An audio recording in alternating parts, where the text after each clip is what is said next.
Hey, this is your name. And they say it ain't easy. Gang Green have their man. Jets got themselves a great Robert Saleh. Talk about all gas, no break. The great one. We're not talking about effort on the field. We're talking about the process at which we do things. I'm not gonna lie to you. Hurry up. Keep your foot on the pedal. Base. There's no way I'm not gonna have enthusiasm on the sideline. Hey, own this rep. The New York Jets can beat anybody in the world, and I think we're going to win next Sunday.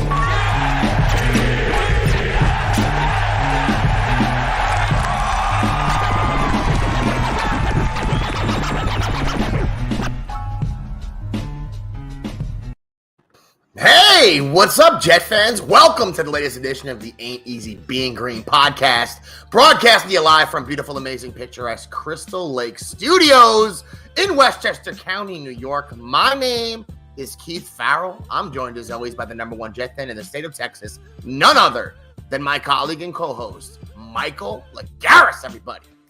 Yo, what's up? I'm not in Texas. I'm in New Orleans. I'm still the number one Jet fan in the state, in the South, you could say. Mike's expanding. Mike's taking the whole southern region of the country over now. Forget Texas, guys. And you know we got him in the house, the number one high school coach in the nation today, my cousin, Sammy O'Hare. Sammy, what's going on, man? Jets, let's go, Jet Nation. I mean, guys, it took a hot minute. We had a lot going on at the beginning of the week. I was away, which is why we haven't gotten to this yet. We wanted to do a podcast on Monday. We know how hyped you are, Jet Nation. We know how hyped everybody is right now, coming off this W. After last week, when all you had to hear from every single pundit you spoke with, every single pundit you listened to, everybody on television, everybody on the radio, everybody in the print media, Jets are getting their asses whooped this weekend. That's all you heard, right, boys? Okay? That's all you heard. Not how it worked out, though. Okay, Gang Green showing their personality, showing the type of team we're going to be this year moving forward, making an identity, which we haven't had in a very long time. We said Breece Hall went down. Will we still be able to run the ball, play defense, and take W's?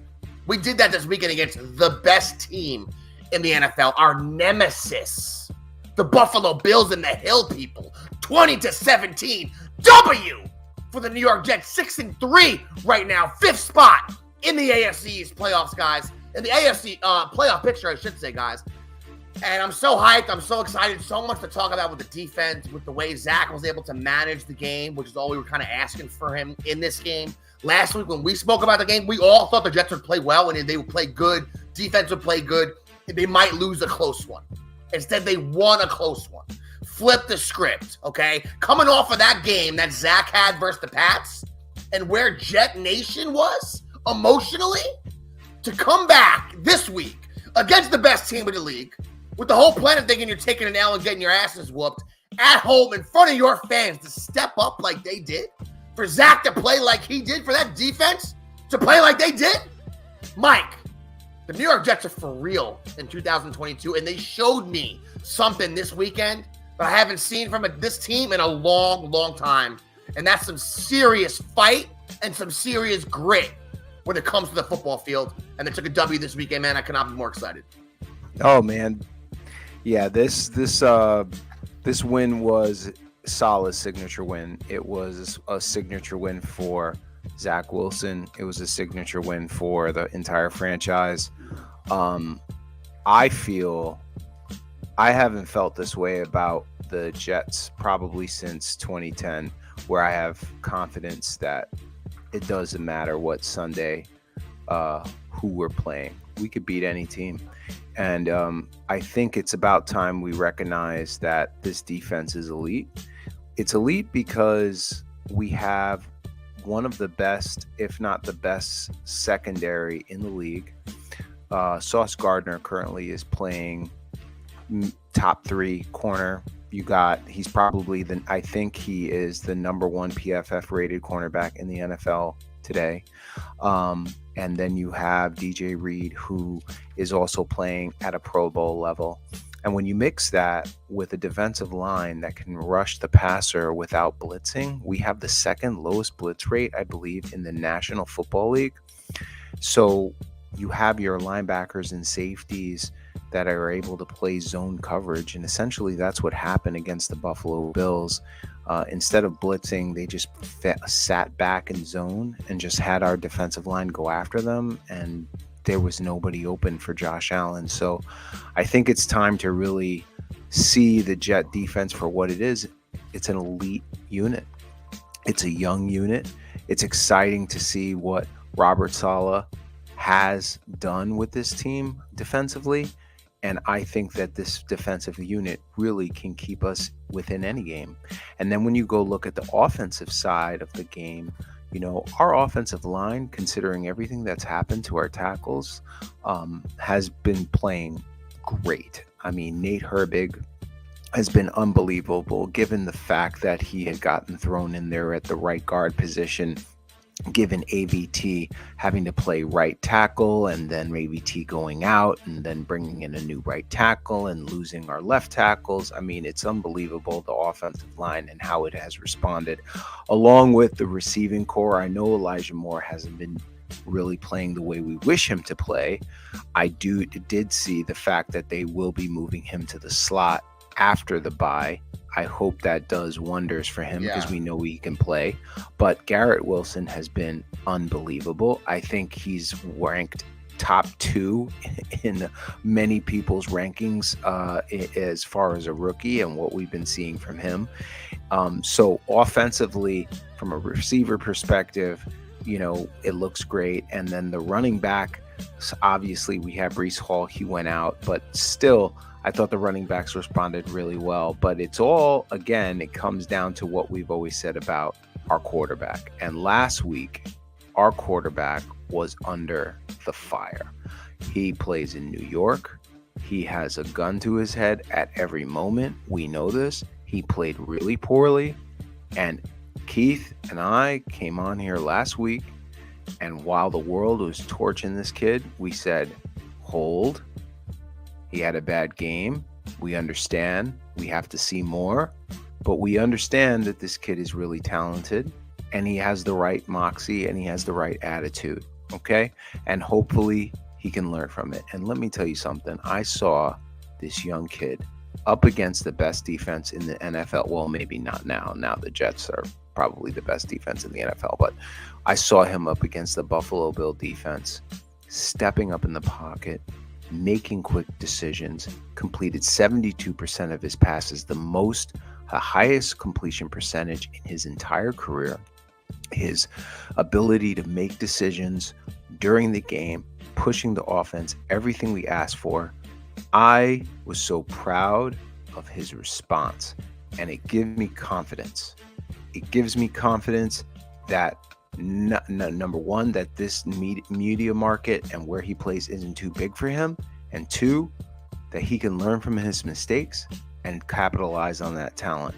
I really like where the Jets are, and I am super elated and excited because I really think we've got something special going on there in Florham Park. Mike, I like what you said there, and I want to ask Sammy about this. The ability to bounce back or to kind of shut out all the haters is a skill that you need wherever it is you're playing as a professional athlete, but there is certain locations in this country it's more important than others. Eli Manning, I think, thrived in New York because he didn't really let anything bother him. In a game, it didn't seem like much bothered him, and then outside that, when people would criticize him or the team, nothing bothered him. He was unflappable. He had a bad game one week, come back the next week, and he would play well. Zach Wilson had a horrible game versus the Pats. I know he threw for a lot of yards, guys, but we all know how the game turned out. Sammy, last week versus the Bills, that was his highest quarterback rating, 101, of his entire career. I know we just had the one touchdown. I know we just had 154 yards. But coming off last week, Sammy, into this game, I think a lot of people were kind of forecasting doom and a disaster for the Jets, how they thought the game would work out. Instead, Zach bounced back with probably definitely his most efficient performance of this year, maybe his most efficient performance as a quarterback in the past 2 years, and it was in the biggest moment, Sammy. So when it comes to the Jet team and how they were able to operate this week, and I know he didn't blow you away with the numbers, but did you like what you see here from Zach Wilson, Sammy, especially considering the context of the offensive line issues and the fact that they were playing the Buffalo Bills? Yeah, absolutely. I mean, you kind of set it up perfectly there, right? So Zach Wilson's ability to stay mentally tough in the New York market. You look at a guy, I'm a Yankee fan, right, people? So you look at like Jabba the Hutt Chamberlain, who came to New York with all this hype, and then sort of the media just slowly collapsed his entire being. New York's a tough market. So to see Zach Wilson come out against the team that's the number one defense and have, I think it was either 73 or 79% of his passes completed, his highest QB rating that he's had thus far in his career. So to see that response is very telling. And speaking of how you respond, I want to go back to the defense a little bit. So since week 3, the defense is 4th in points per drive allowed, which is a 1.47.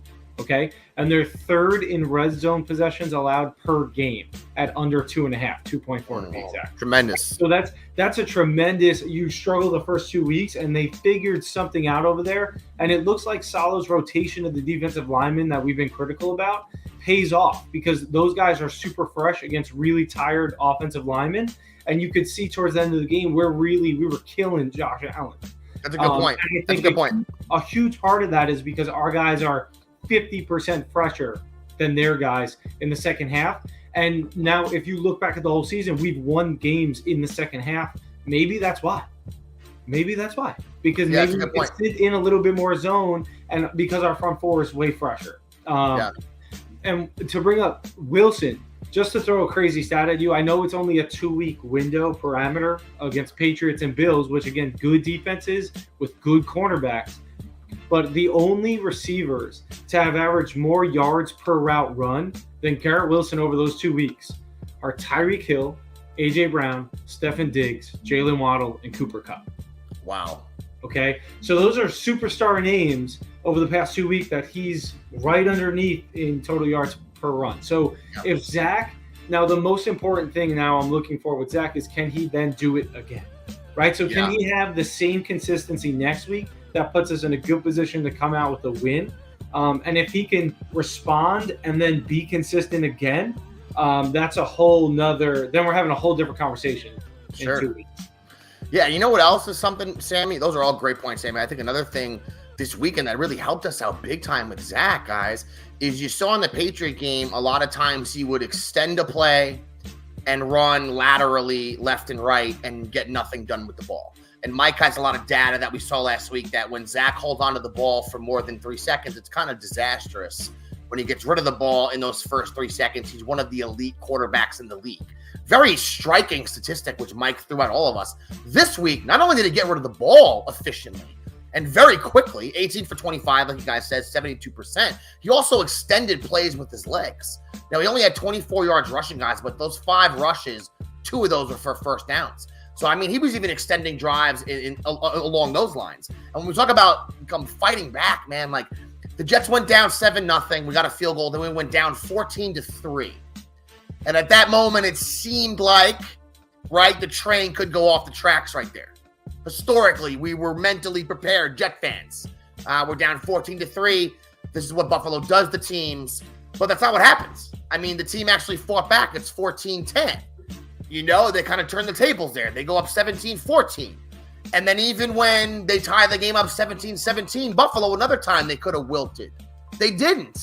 They go down, they get a drive, they get a field goal, man. They end up playing great defense at the end of the game to win the game. I mean, the offense wasn't the star of the show here, but if the defense is going to play like it did this weekend and be that good, you're going to only need 20 points, 23 points to win these games because that's how good they're playing. I mean, we didn't think the Jets could win the game if they didn't score over 20 points. I think I said that last week, guys. We were all talking about that because in my mind, while the Bills average about 30, you know they're going to score more than 20. The Jets actually held them to 17, which is tremendous. You look on the season, guys, the Buffalo Bills coming in with the number 1 offense in the league, averaging about 425 yards a game, only 317 this week versus the Jets. And you look at the second half, guys, in the second half of this game, now we know Josh Allen and Mike is, guys, if you don't think Mike is loving the fact that Josh Allen just had his worst game in years versus the Jets, then you have not been listening to A.E.B.G. Because Mike is loving life right now, okay? The second half of that game, only 47 yards in offense for Josh Allen in the second half. He was 5 for 12 passing, only 25 rushing yards. They sacked him 4 times. I mean, what Sammy was alluding to a moment ago, was something, and I got to be honest about it, was something we criticized last year because it didn't seem to work because our defense stunk. Mike, we criticized it a little this year at the beginning of the year too, was that defensive line rotation. Okay. And it does seem like in the second half, though, the proof's in the pudding here. Some of these other games, it seems like the second half's kind of when we're coming back on guys. Bryce Huff is the reason they went ahead and traded Jacob Markin. He had a sack this week. Jermaine Johnson, the sack he had on Allen was a play where Allen was scrambling and might have ran 15, 20 yards. Instead, the kid sacks him for a 2-yard loss. I mean, Mike, I know you know the play I'm talking about. Oh, yeah. I mean, what a play by the kid. Across the board here, these defensive numbers are tremendous. A 16 rating for Josh Allen in the second half. And I think, Mike, a lot of this has to do with the fact that, and you alluded to it, and so did Sammy, they're only rushing 4 guys. But if you only rush 4 guys and your other 7 can't cover, it doesn't matter, right? Who gives a shit? But what's happening is that we're locking dudes down. We're going to get into some of these cornerback numbers in a minute. Before I do that, Mike, just getting back to the defensive line, this rotation Saleh's been using, it does seem like right now it's bearing some fruit, doesn't it, Mike? Yeah, if you look at Josh Allen's numbers, he was 18 for 34, 52.9% completion percentage, 205 yards, no touchdowns, 2 ints, with a QB rating of 46.8. And we were shitting on Zach Wilson last week against the Patriots, and actually Zach Wilson had a better quarterback rating than what Josh Allen did against our defense. I mean, I'm just being completely real. And the fact is Josh Allen, look, many of you are going to say I'm a hater, and I know I don't like the Bills. I'll be frank. Look, I hate the Bills. But I've always been a suspect of Josh Allen because he did come out of Colorado. He had, he's got that crazy, ridiculous mustache, and you look at him, you're like, what the hell is going on here? And he was mad inaccurate, and I don't know, I was just mad suspect of him. And yes, he's come and he's sick and he throws these sick balls and everything, but I've been trying to tell you guys, like, he is a ridiculous athlete. He can run, and it makes defenses just shook off their pants because they don't know what to do with somebody like this. And his arm is wicked. He can throw billions of miles down the sideline. But if you ask Josh Allen to become Aaron Rodgers and carve up a defense and understand and read coverages and be accurate and be able to know precisely how to and when to hit play, he's not that guy. And I've been telling you all this for a minute. He's not that good at that stuff. He's an athlete. He's got a rocket arm. He's got great weapons. He capitalizes on that stuff. He's not a bad. I'm not saying he's the bad quarterback, but he's not an elite passer. He's not an elite passer like as a quarterback that can break defenses down like a Aaron Rodgers was. Okay, he's not. And I've been saying it. And Sauce Gardner just proved me right because he couldn't do anything. Okay, he couldn't do anything. He hits it. He didn't have his first read. You know what he did? His 2 touchdowns he had, he ran the ball, and that's what he is. And guess what, guys? That's not gonna last forever, son. You just got your UCL ripped up. You know what I'm saying? Because you're just trying to bully yourself. You keep trying to be like that, you're gonna get your knees torn up and your back broken. You're not gonna be able to survive in this league. Just ask Cam Newton. Yeah, exactly. Look at Cam Newton. I mean, that's what he is. He's like the white Cam Newton. I'm being real. I'm not trying to be racist or anything. I mean, he is very much like Cam Newton. No, Mike, they have literally the same exact body type and the same way of playing. It's not. Yeah. There's not a lot of guys in the history of football you can even compare to Cam Newton physically. Yeah. Josh Allen happens to be one of them. I think it's a pretty accurate comparison, to be honest. Yeah. Yeah. And when you look at the way the defense played, Mike, JFM, 5 pressures on the day, 2 QB hits. I thought he had a great game, even though I don't think he got to the quarterback. The second interception on the season for Whitehead. Great play by him, too. He picked this game up big time since the beginning of the year. Quinnen Williams, Mike, got the 1 sack, 7 sacks now for our boy Q, who's just an absolute monstrosity in the middle of the field. I mean, he's just a problem for teams. He's playing at a level he has never played at in his career, Mike. The 7 sacks lead all defensive tackles in the league right now, guys. Number 1 for defensive tackles with 7 sacks. On pace right now for 14 sacks this year and 62 tackles. Is he defensive player of the year right now? I think he's in the conversation, but the other thing that you have to be honest about, or I guess we have to come to terms with here, is we've been talking about it, we've been saying it, we've been kind of intimating the fact that, hey, we think Sauce Gardner might be in the Pro Bowl as a rookie. Forget about that. He's an all-pro as a rookie. This kid, I don't know, it might sound nuts, Michael, but he's changed the entire defense. If you've seen what Darrelle Revis said with Rich Cimini, that article he had this week on ESPN.com was absolutely tremendous. Every Jet fan should read that. We know we all love Darrelle. Darrelle was 5'11". Darrelle was 205, 210. One of the great, instinctually knew the position and the scheme better than anyone. But Sauce is 6'3", running like a 4.29. He is taking the attributes that we joked around about it last week, but we'll say it again. Kind of the physical attributes Antonio Cromartie had when he played with Revis, and then putting him in Revis's body when it comes to the game IQ. Mike, he's the number 1 ranked cornerback on Pro Football Focus right now, Sauce Gardner, with an 86 rating. That's so crazy. DJ Reed is number 5 right now with a 77 rating. There is no question, no debate. No one can say nothing to us. We have the best cornerback tandem in the NFL.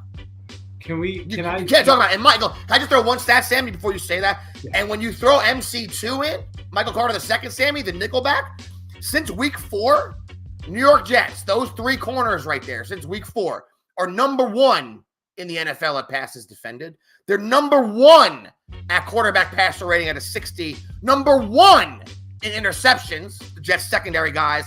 Number 2 in yards per pass. And number 2 in TDs allowed. They're only allowing a 59% completion percentage. Our secondary has torn it up this weekend. 13 targets to our secondary on those 3 guys. Only 6 catches on the whole day. After that big catch by Diggs at the beginning, I know that looked bad for Sauce. After that, nothing. You couldn't do nothing on our secondary after that, guys. So Not only is the defensive line looking tremendous, the secondary, Sammy, has looked like a revelation with Sauce, but also kind of lost in the mix here has been DJ Reed, who's almost playing as good as Sauce is playing, Sammy. Yeah, no. And so I was scrolling through the internet today, and I came across this thing of Sauce, and it was talking about the receivers that he's played man coverage against.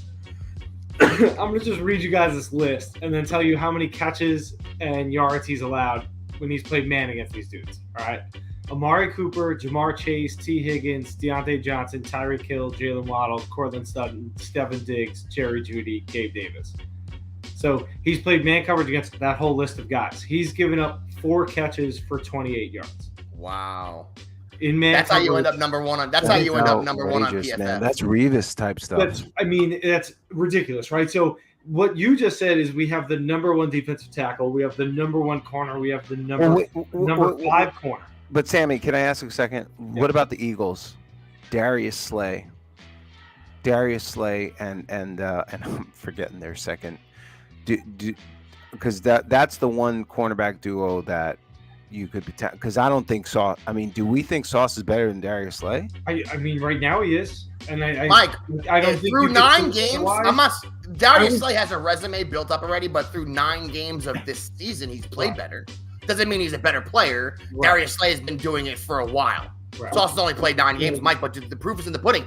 Mike, Sauce has the most passes defended in the NFL. His ball hawk rate, Michael, which is your defense against the nearest guy near you. You might not even be covering it, or it might just be zone.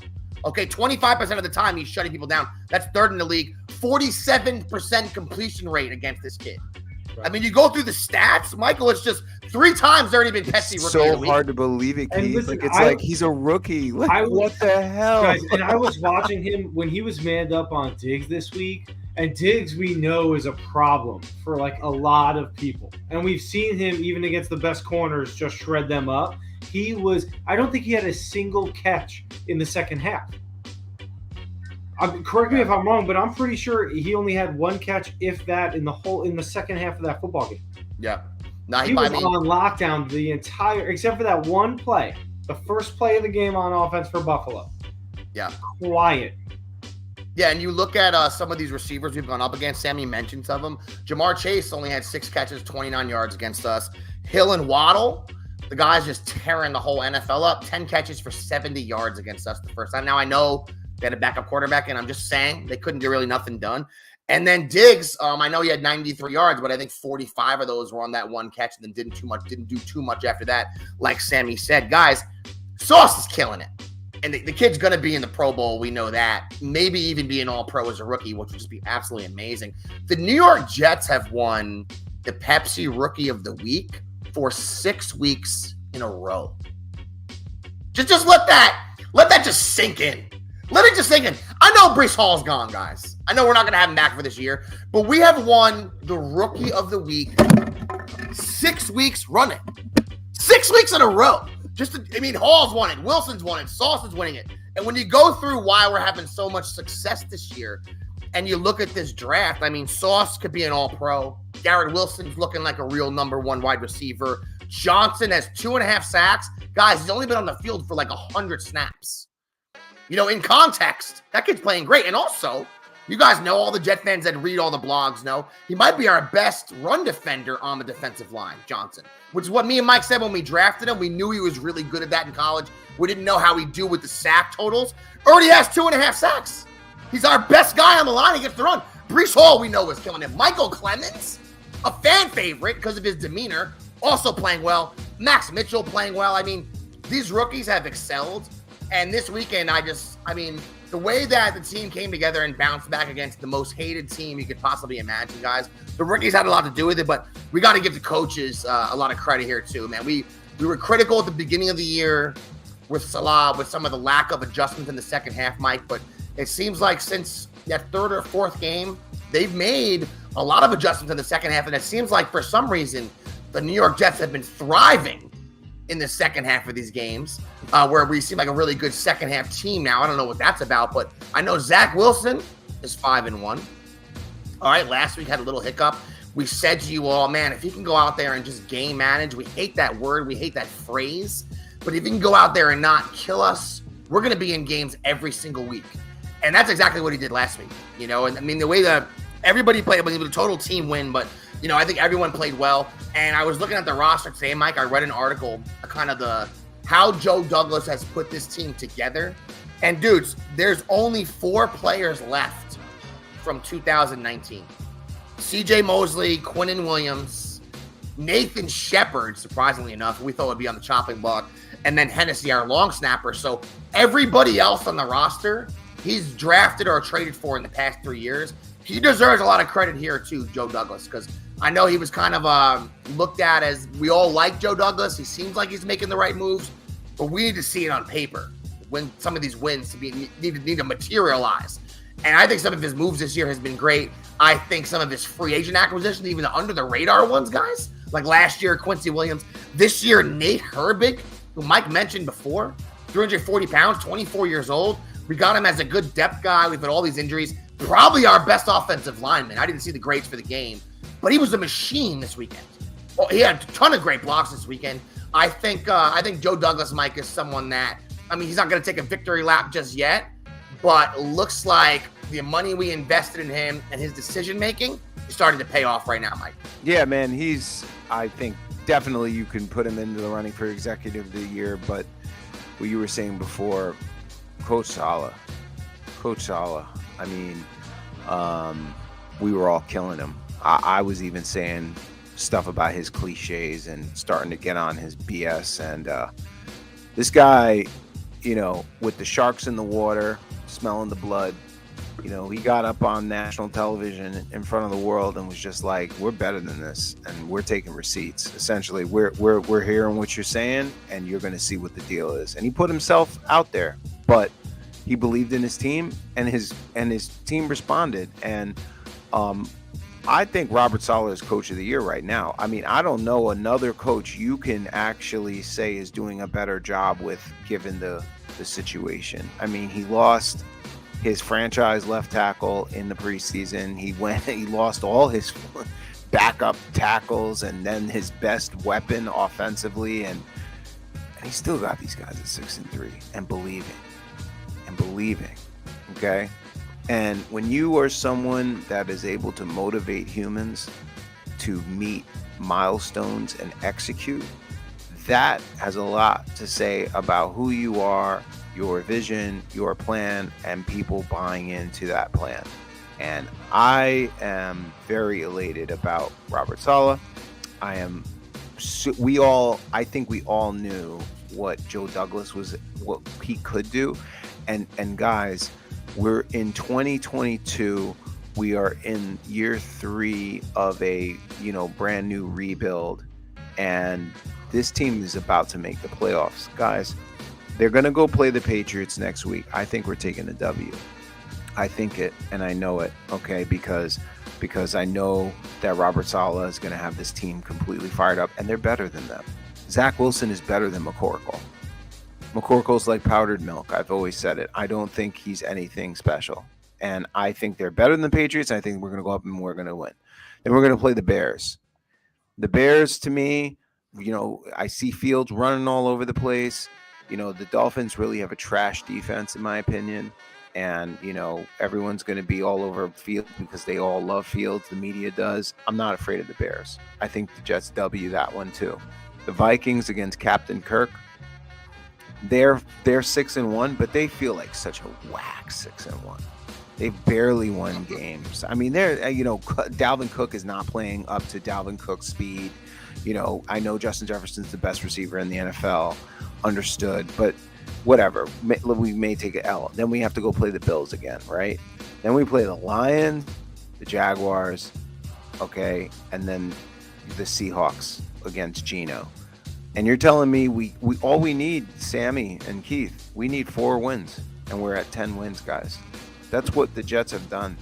They got to go 4-4, and they make the playoffs. We're making the playoffs.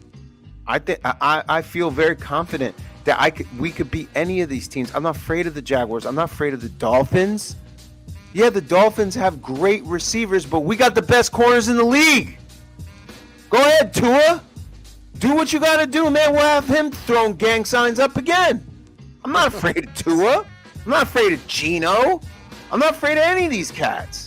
You know why? Because this young-ass team, the youngest team in the NFL, is just showing anybody we could beat anybody. And that's what they believe. That's what these guys in the locker room believe. Okay? And that's what Robert Saleh. So, to your point, what you said, Joe Douglas, tremendous job. Everything he's done there. Having the team, believing in the team, getting talent for the team to be able to, and then he got his coach, and then his coach, and Zach Wilson, to me, is only going to continue to get better.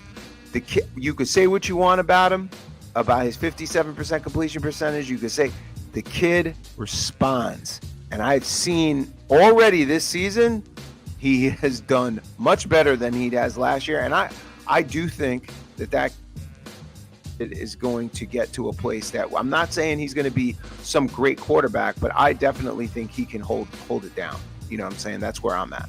Yeah, I mean, and he's 5-1. So if you keep winning, then you're going to keep rolling, and people are going to kind of overlook some of the small things they want you to improve on. Even in this game, Mike, he had the 1 sack when he fumbled. They got the ball back, Buffalo. There's room to improve for Zach.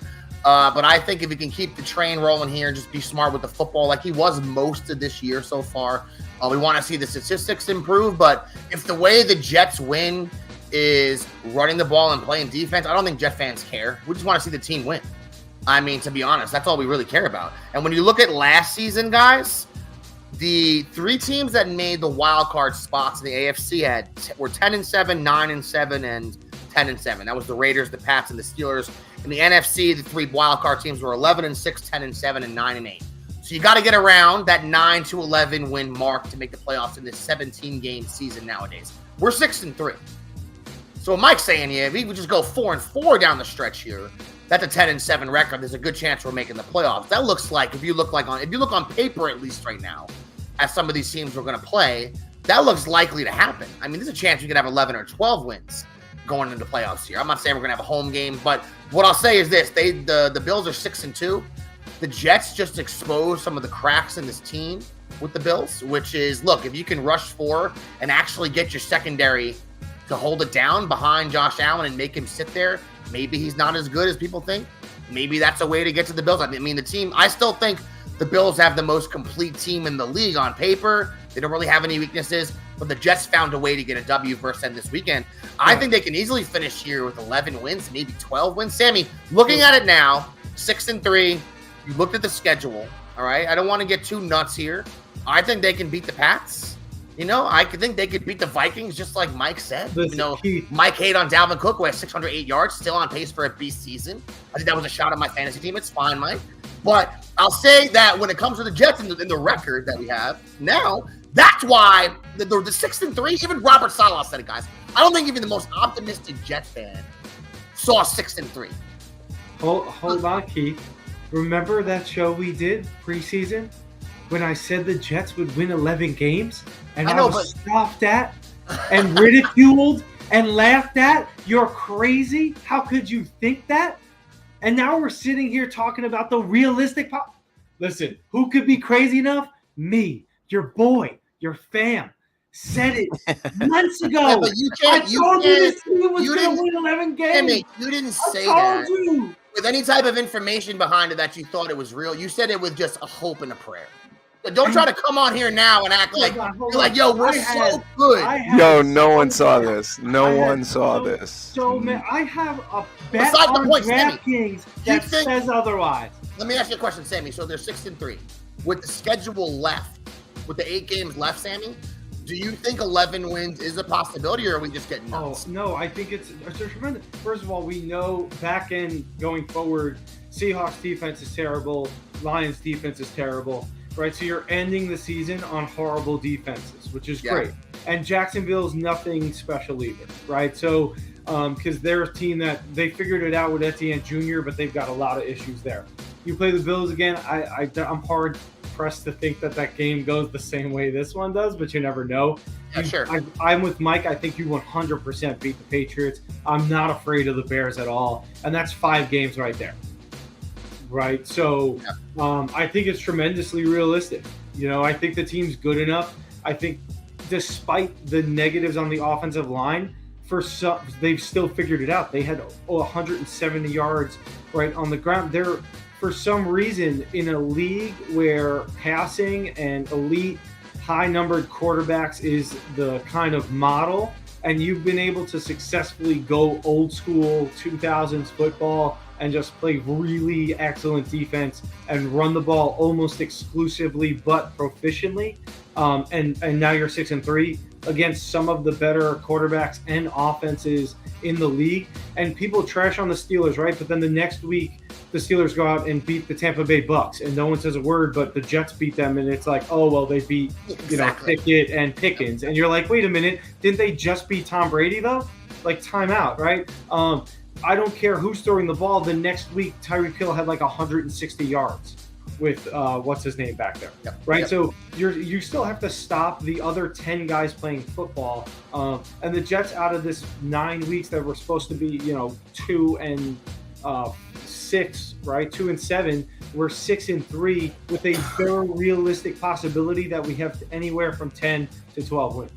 Yeah, no, I mean, I agree with you, bro. And when you look at, it's funny the way you said that, Sammy, because we were talking about that during the year when it's like when the Jets beat a team that maybe has an injury or something happens to a quarterback or any other thing, there's always an excuse, but the reason is because of our past history. We haven't proven it yet. But I don't think no one can say anything now after this Bills win. No one could talk about backup quarterbacks. No one could talk about any of that stuff because coming into this year, I know a lot of people that thought the Browns would be improved and maybe hold the 4th down until Watson got back because of that defense. I know a lot of people liked the Steelers, and some other young players, guys. There were a lot of Raiders.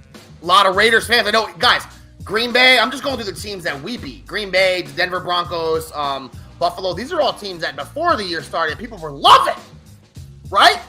And then we beat them in every excuse in the goddamn world, I don't know. It's just tremendous, guys. I'm so stoked coming off last week. I mean, I don't even know what to say. All we're going to cover this week is Bills because next week we'll do a little preview here for the Patriots. We know we've got a bye coming up. Mike, we're going to have a little hype video for these fools next week also, too. A little mid-season hype video, which Mike's the master of. All right, I might be laying down some tracks on that next week, guys. Oh, here we are at 6-3, and I think it is realistic that we can get to 11 wins. Like Mike said, we're looking at New England, Chicago, Minnesota, Buffalo, Detroit, Jacksonville, Seattle, Miami. I mean, you look at it on paper, we just beat the Bills. So, like Sammy said, do you think you're going to go whoop them again in Buffalo? Who knows? And then the other thing, and there's two things also to remember. When we beat the Bills, we were down 14-3. Yes. This team came back. This team was against it, and they went up and over the challenge. So that just goes to show you, again, the mentality of this team. And also, guys, Zach, we said he struggled, but you guys know that he's played up against the best defenses in the NFL to start the season coming off injury. Because everyone understand that? Because the second half, he doesn't play up against elite defenses. Okay? So I expect definitely his second half numbers to look much better than his first half. Okay? That's a good point. Mike. Because you go through the defenses Zach's gone through. Now, his record is good. I know people, and even me last week, was saying, look, the statistics haven't been there touchdown-wise, output-wise, but we're 5-1. The Denver Broncos might have the best defense in the league. Green Bay Packers maybe had the best defense last year. The Bills have one of the best defenses. New England has one of the best defenses. He hasn't played it. Miami's defense is pretty good. So he hasn't even played a team yet that just has some garbage defense he can light up. Now, you want your quarterback to light up any defense he plays. I get it. But when you look at the defenses we played, and then you look at the context of the offensive line injuries, the injuries to Breece Hall, we keep constantly every week. One of the reasons Robert Saleh deserves some votes for Coach of the Year, we keep having to figure it out because we keep getting new injuries. Rankin's out now, 46 weeks, guys, starting defensive tackle. That's going to be something they got to figure out now too. But they keep adjusting. They keep figuring it out. I think that Zach has been put in kind of a tough situation with the defenses he's gone against. But to Mike's point, Chicago, Minnesota, Detroit, Jacksonville, Seattle, I mean, those are not good defenses. I mean, the second half of the year, you're looking at Buffalo and then maybe that Miami game, the end of the year. The only tough defense he's going to go up against. So to see him last week in that game versus that defense, in that context, coming off that Pats game, see him and the team play the way they played, guys. I mean, those are the signs you want to see when you want to change a narrative, when you want to get people to give the Jets the benefit of the doubt, right? Instead of coming up with excuses always when the Jets wins. Why they won, buts. Yeah, the Jets won, but this guy was playing quarterback. Yeah, the Jets won, but blah, blah, blah, blah, blah, blah, blah. That goes out the window when you prove you're legit. When the Bills win against a backup quarterback, no one says the Bills won, but a backup quarterback. They just go, the Bills won, right? Because they've established themselves. And that's what the Jets are on pace to do here. No longer everybody, all these pundits across the league, Stephen A. Smith, Mike, we've seen a ton of them, have had to come back and say, you know what? The Jets are good. The Jets on Sports Illustrated are in the top 10 in the power rankings now. They're number 8. ESPN, the number 8. CBS, the number 14. The number 11 on team, man. Report. So there's no way around it anymore. Even with the injury to Breece Hall, and we thought that was going to be, obviously it's a hindrance, but they've kind of established an identity here, right? Which we haven't had in forever. We had no identity with Adam Gase at all. We had no identity really with Todd Bowles. I know we wanted to be a defensive team, but the year we would go with Fitzpatrick, our defense wasn't that great. It was pretty much Fitzpatrick and the offense that got things done. So we haven't had an identity for our team, meaning here's what the Jets do well. You know what they're going to do in these situations, and you still can't stop it. There was a drive last week in the fourth quarter, guys, where they went down to get that field goal. They ran the ball 12 plays out of 13 plays because they kept working. Nate Herbig's throwing dudes across the field. They just kept running and kept running and kept running. And then when he needed to, a big pass by Zach to Mims. Big pass by we haven't even talked Denzel. We haven't even talked Denzel. Yeah, he keeps having one catch a game, and the one catch keeps being very important. He had a couple plays he could have made in this game, guys. I think Zach could have put the ball on him a little bit better. It seems like they're trying to utilize him. There was a bomb down the sideline at the beginning of the game. He almost caught Mike, almost made a great play on. I think Denzel Mims, and he's out there. I know he's out there a lot, and we read because he is a good blocker. He's a big physical player, but now he's actually making some plays on the field too. Elijah Moore wasn't utilized too much last week. But it seems like this week he's going to be in the slot. Maybe they're going to have Mims outside more. What do you think about kind of a small mini resurgence of our boy Denzel Mims, Mike? So our boy Denzel, a fan of the podcast, we did interview him a while ago and said he did admit, he said, I do want to be a number one wide receiver. Every receiver wants to be a number one wide receiver, so why not me? And we believed in him, and he asked for a trade. quietly, respectfully, because they weren't even playing him. Who could fault him on that? But he kind of bid his time. Corey Davis got hurt. Elijah Moore went kind of crazy. And then all of a sudden he's just in there, and he's a great blocker. And now he's part of the game plan. And it's awesome to see it. And I hope he continues to thrive. I thought that first play on the 3-and-out in the beginning against the Bills was really good because it put the safeties on their heels, and they knew they had to kind of be aware that Zach could throw it downfield, and Mims almost had that ball, man. So I feel like he has untapped potential. I've always been a Denzel fan from the very beginning because I love his side and his speed, and I really hope things work out with him. I love it that he's had a good attitude, and just after the whole thing with Elijah Moore and seeing what that can be, having young kids who put their head down and go to work and bring that value and that maturity, you respect it a lot. So I'm really hoping for the best, and I hope it'd be nice that Corey Davis kind of walks out at the end of the season, and then we get Mims to take his place. Keith, we have a question from one of our fans, Adrian. He says Strebler and some Wildcat. Oh, look when they I'll tell you what, it was against second and third stringers in the preseason, but Strebler is athletic and he's got some size on him. And when you have a quarterback that can run the ball, like remember when the Dolphins would run with Ronnie Brown? They'd run that Wildcat. They had every quarterback got hurt, so they came out and just ran wild. Like, even though you knew it was coming, it's still kind of tricky. Sammy, you watch college football, you'll see like a wishbone offense like Navy runs, and you kind of know what they're going to do, but it's still hard because there is a few options there on the play. I don't think that's the worst idea in the world, but this is the thing. If Zach's going to actually use his legs a little bit, which he did last week, and he is athletic, Zach. I'm not saying he's not as big as Strebler, and I don't think Strebler you saw in the preseason, guys, he was running into dudes. Like, he has no problem with the contact. I don't really want Zach doing that. But I think there should be maybe a couple plays a game. Maybe you get like a Taysom Hill situation, Mike. Just create some other wrinkle in the offense. The only problem being is this.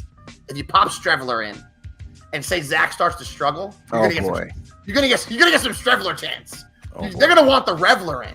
I can see it happening already, Mike. What do you think about that? What do you think about that, Sammy, when it comes to Chris the Reveler Strebler, preseason legend? Me and you saw him play live and kill it right in front of us. Actually passed the ball pretty well in the preseason. What do you think about him getting involved in the offense at all? I love it. I mean, like you said, you'll get some of the chance, but I love the idea because it's hard to defend against when you have multiple options and the quarterback's good enough to run it. So it just gives you that added layer, right? Like sometimes you find yourself struggling in the red zone. Maybe you get a turnover in the red zone. That's a perfect time, like when Sauce gets that pick, right, last week. If you have that play built in, you have so much momentum, you're like, let's throw this play in. Maybe we get a touchdown right quick on this. Yeah. Right? And just to circle back, too, to Denzel Mims, I hope, like, part of me hopes that the competitive person in him, like, inside of his lizard brain was like, Eli Moore's gone crazy and Corey Davis is gone. I have a real shot here to do something. Yeah. Right? And realistically, what is this? He's caught 2 passes. So Zach Wilson's thrown him the ball in 2 years 5 times, you know? So let them build kind of a rapport. Maybe we might see him potentially. He had that big play 2 weeks ago. We could see an explosion from him if Davis is still out and Mims still gets these kind of looks. Yeah, I would love for him to fill that role that obviously Davis was a target that Zach Wilson loved, threw the ball to him a lot. Davis more reliable probably than Denzel Mims. It'd be great to see him fill that role, though. He's a little bit bigger than Corey Davis, and I think he's a lot faster than Corey Davis, too. Corey Davis just that vet that, Zach can rely on every single week. Guys, this has been a tremendous week. Our chats, everyone talking to each other. Jet fans are on cloud 9. Now, I had to watch the game. I went away last weekend for the wife's birthday. I had to watch the game in the car, pulling up to a hotel the final 2 minutes of the game with the Jets scoring, screaming in the parking lot of a Radisson Hotel up in Salem, Massachusetts. Guys, I was so hyped. I know, Sammy, you were there. You had a blast. Mike, Were you in Texas watching the game? I'm sure you're watching the game. Yeah. No, and I respect what you did, and wifey has to know that you love her, because for you to not watch the Bills game, not go there, and to commit your time to her, I know what that takes. You know what I'm saying? Like, when you see like some fringe cats, like, I don't want to say his name, but he's out like at a barbecue and the Jet game's on, and you're like, we're talking about the most miserable Jet fan, and we're like, and I'm like, you're at a fucking barbecue? The Jets are on right now. Yeah. Like, what? And he's like, oh yeah, like, I can't. That doesn't compute with me. You know what I'm saying? Like, so I know how much you love the wife, and I'm sure she's very appreciative. Well, yeah, and she knows how much the Jets mean to me. Sammy, I told Sammy, it was months ago. I was like, dude, I'm probably gonna have to miss that Buffalo game. 2 months ago, I was already talking about how much it was bothering me. But you gotta do what you gotta do. The 40th birthday for the wife. I figure, Mike, I put this one in now, and I build up some serious football credit for the future. Yeah. I've actually in the past, guys, I cost myself an entire relationship. Michael, I don't know. Me and Mike met maybe almost 20 years ago. But when me and Mike met, I had just broken up with a girl. And so had Michael.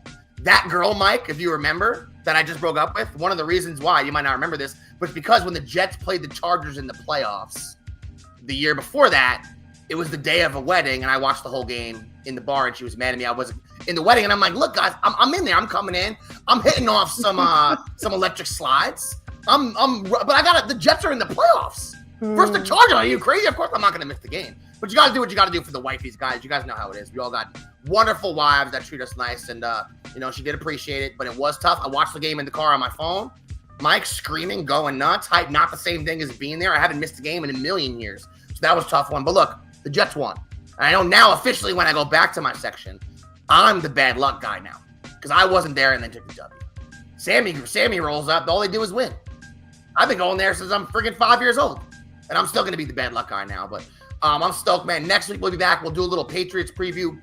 Go over any other news and notes in the Jet world like we always do, guys. We'll have a little hype video, a little mid-season review. Maybe give out some mid-season awards here. Yeah. Next week, I think some of them are pretty obvious, but we'll have some awards to give out, too.